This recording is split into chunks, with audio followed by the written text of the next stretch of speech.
Welcome back to another thrilling installment of Wayside School Gets a Little Stranger by Sachar. We left off, we're on chapter 12, Nose. Mr. Gorf locked the door. He didn't want any more interruptions, he said. Very quietly, Leslie slipped a piece of paper out of her desk. Then she felt around for a pencil. Mr. Gorf returned to the teacher's desk. He opened the top drawer and took out the class list. It had the names of all the children in the class, their parents' names, and their parents' home phone and work numbers.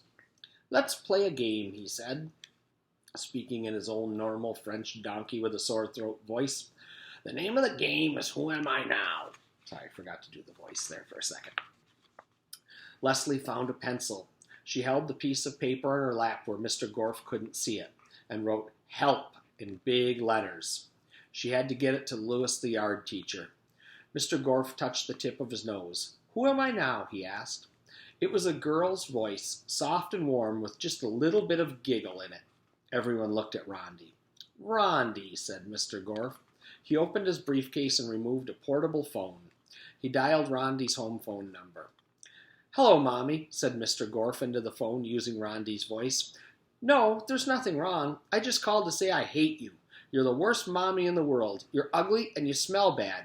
It's not fair. Out of all the mommies in the world, I got stuck with you. He hung up the phone. Rondi sat crying in her chair.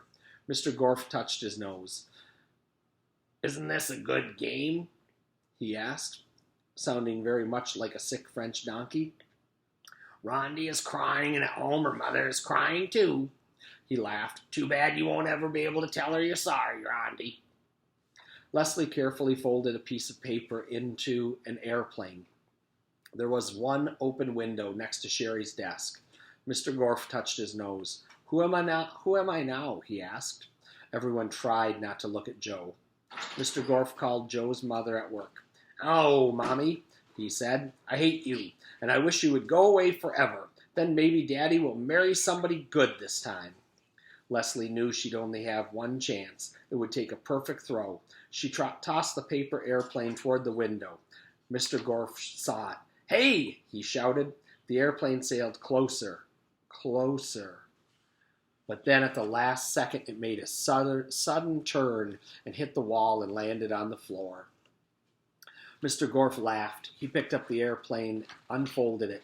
Help, he sneered. No one can help you now. You took my mommy away from me, and I'm going to take your mommies away from you. He touched his nose. Who am I now? He asked. It was Leslie's voice. He started to dial her home phone number, but was interrupted by a knock at the door. Oh, Mr. Gorf, sang Miss Mush. Yes, said Mr. Gorf, still speaking in Leslie's voice. He touched his nose and cleared his throat. I mean, yes. This time he sounded like a donkey with tonsillitis. He touched his nose again. Yes, he said. He asked in the pleasant voice he took from the Scottish gentleman. It's me again, said Miss Mush. Miss Mush's voice was like two boots sloshing through mud. I baked you a pie, Mr. Gorf, to welcome you to Wayside School. Mr. Gorf sighed. You are very kind, Miss Mush, he said. But we are all quite busy at the moment. Perhaps another. It's best to eat it while it's still warm, said Miss Mush. You probably don't get fresh pies very often, being a bachelor and all.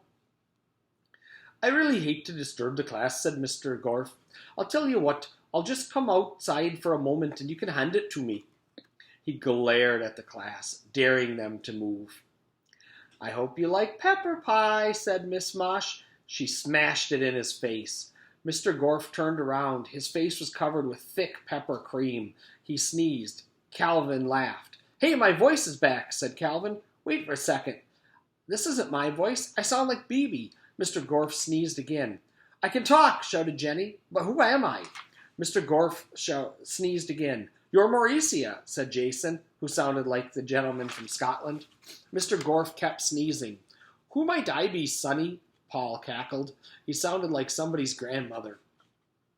Todd barked. Achoo! Mr. Gorf sneezed so hard his nose flew off his face. He screamed like a donkey and ran out of the room. "Oh, gross," said Jason. "Now I sound like Allison."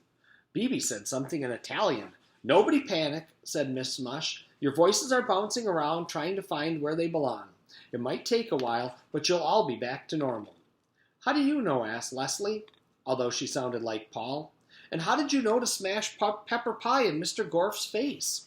"I wasn't exactly sure," said Miss Mush, "but when I came up here the first time, I heard Kathy say, 'Have a nice day.' So either Kathy had decided to be nice to me, or Mr. Gorf was a mean teacher who sucked children's voices up his nose." She shrugged. "I just didn't think Kathy would be nice."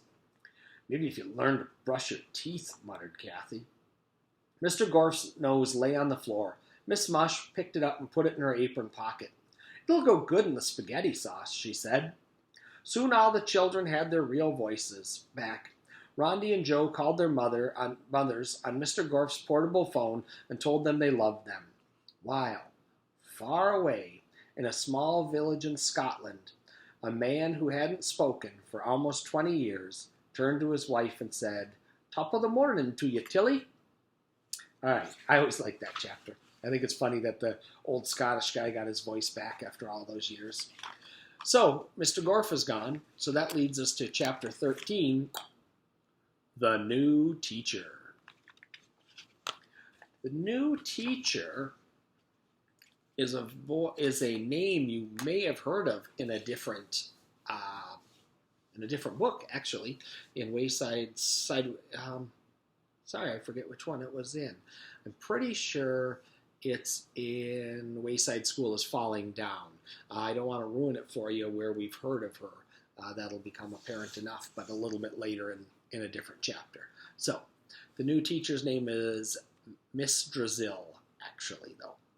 All right, see you later.